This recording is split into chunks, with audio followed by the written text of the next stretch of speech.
father of 3 sons, a community member, and actively engaged in the community.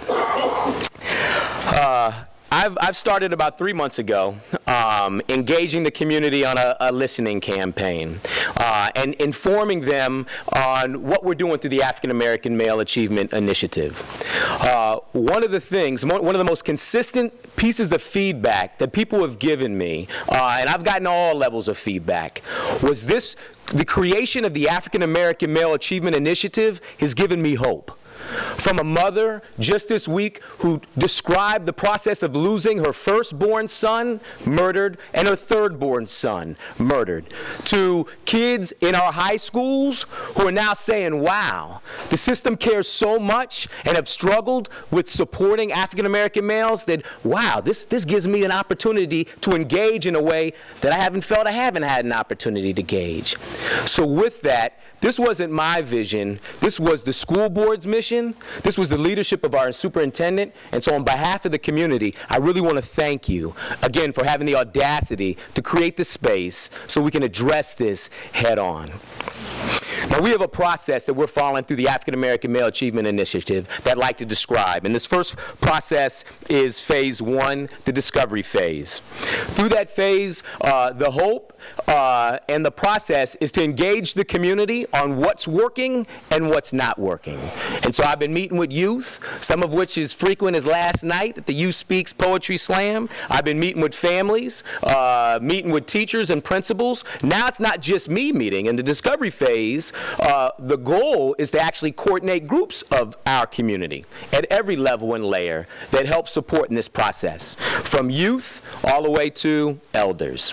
One of the targeted groups that we are going to focus on in this listening campaign to gather and garner their support and their ideas of what's working and what's not working is to interview 850 African American males, from kindergarten through those young brothers that actually are at the age of 18 and 22 that have come through our system.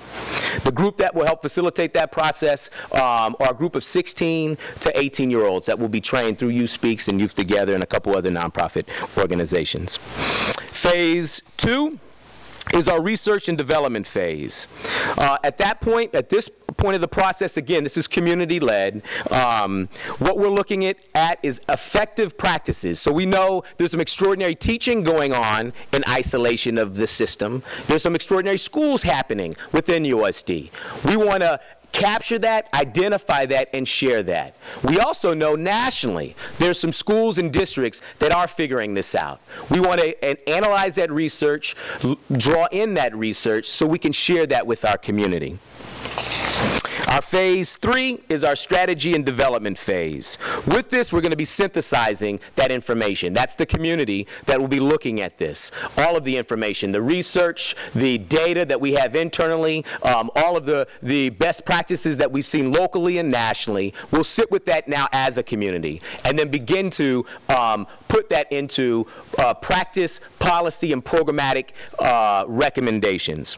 We also want to look at culture and what are those things that every school needs to have in the spirit of rituals and routines so our school culture becomes stronger than the culture of our streets.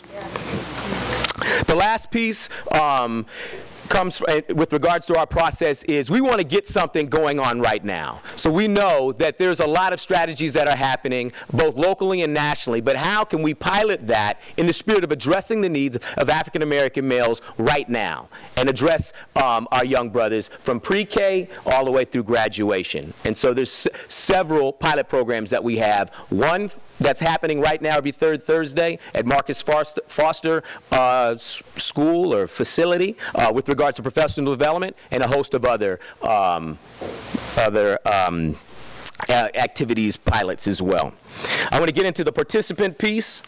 And the quote I have on this one to introduce our co-chair is, "It is easier to build strong children than to repair grown men. And so my co-chair is a brother who has been very committed to the work, has analyzed the data and put forward a report on urban male health in Alameda County. My co-chair is Michael Shaw, and so what we're doing is galvanizing, working with an institution that's already done this, Alameda County Public Health, to help align our brothers with our sons and our children. At our first task force meeting here actually at the district, we had 125 people participate, from youth as young as 2 to someone as old as 82. They represented all aspects and levels of the system, as well as multiple layers from the hills to the heartlands of Oakland as well.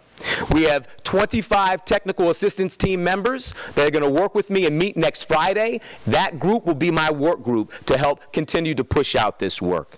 The next task force meeting will be at McClymonds High School, July 11th, 5:30 to 7:30.